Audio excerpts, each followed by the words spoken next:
Tapatan po tayo ngayon 2010. Namumblema ka ba sa kapital? Balik kami 2005 mo. Noong 2005 ba, yan din ba ang problema mo? O tingnan nyo mabuti mga kapatid, 5 taon na po ang nagdaan sa buhay natin. Ang problema mo, di nababago. Pag may problema, may solusyon. Gusto mo isolve natin? Para masolve ang problema, dapat alam mo yung pinagmumula ng problema. Tama mo ba? Tingin nyo, anong problema? Anong cause? At bakit ang problema mo di nababago?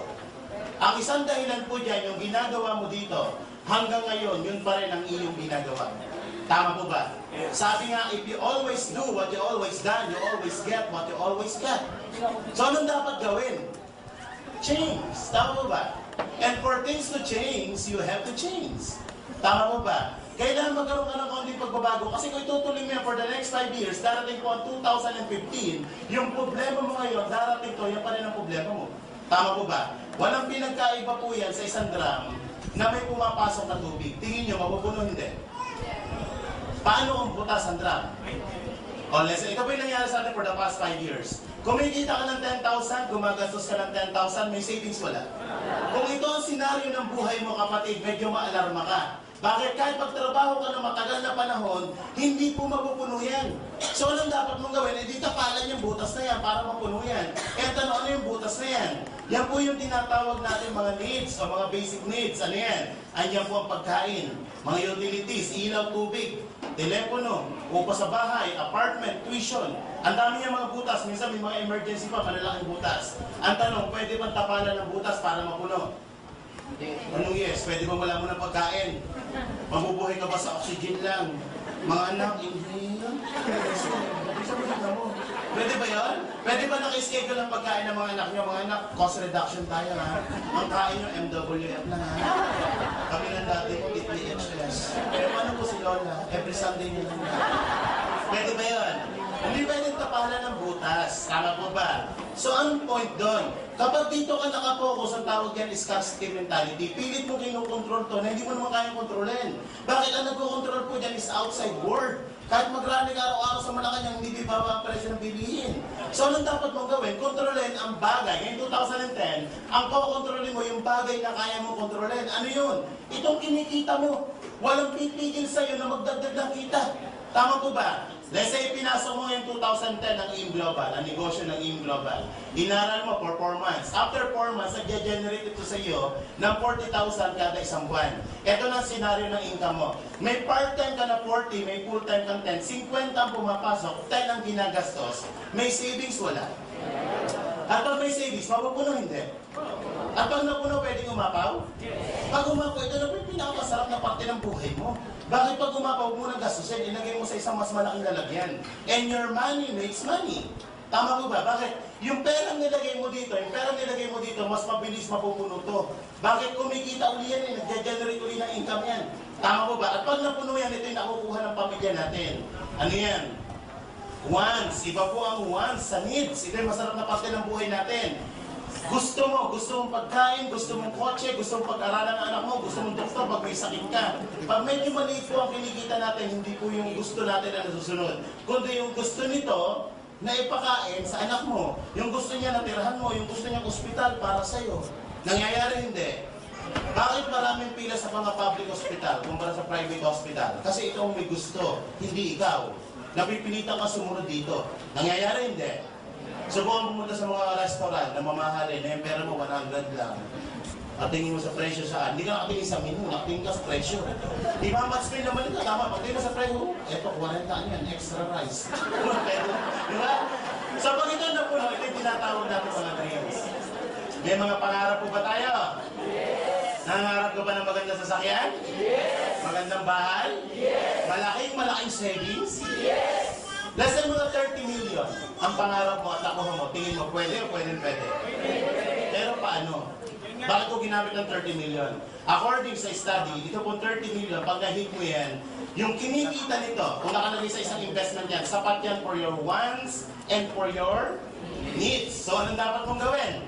Marami pong paraan, maraming avenue para kitain yan. Pwede kang pumasok dito. Ito yung tinatawag ng mga self-employed at mga empleyado. Pwede ka rin dito, yung tinatawag na business at mga investment. Kung ikaw ngayon, i-check natin, nasa ka ngayon, kung ikaw ngayon ay nasa kategoryang ganito, na sumusweldo ng 10,000 per month, sa loob ng isang taon, magkano ng ipon? 120,000. 10 taon ka magtrabaho, magkano po ang savings? 1.2 million. Kung 10 taon mong hindi ginagastos to, ibig sabihin na ikikain ka sa kapitbahay mo, na ikishampoo ka, na ikiligo ka, for 10 years may 1.2 million ka. Salog ka ng lipunan. Sino po dito mga employed na katulad ko? Taas mo kamay. Taas, okay mahiya. Okay, lalaki po na natin. Sir, ilang taon na po kayo? 28. Ilang taon na po kayo nagtatrabaho, sir? 28 din? Incarnate ba, sir? Ilang taon ka nagtatrabaho? 6 years. Ang tanong, nakakayo ka ba ng 10,000 per month sa loob ng 10 na taon? Okay, sir. Ang goal, ano pangalan mo, sir?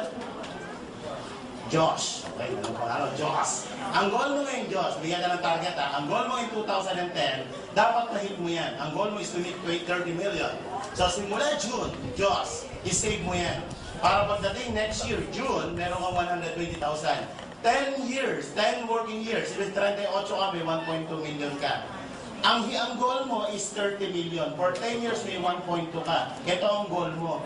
Ibig sabihin, maihit mo yan. Kung ito ang iniipon ng per month, maihit mo yan at the age of 328.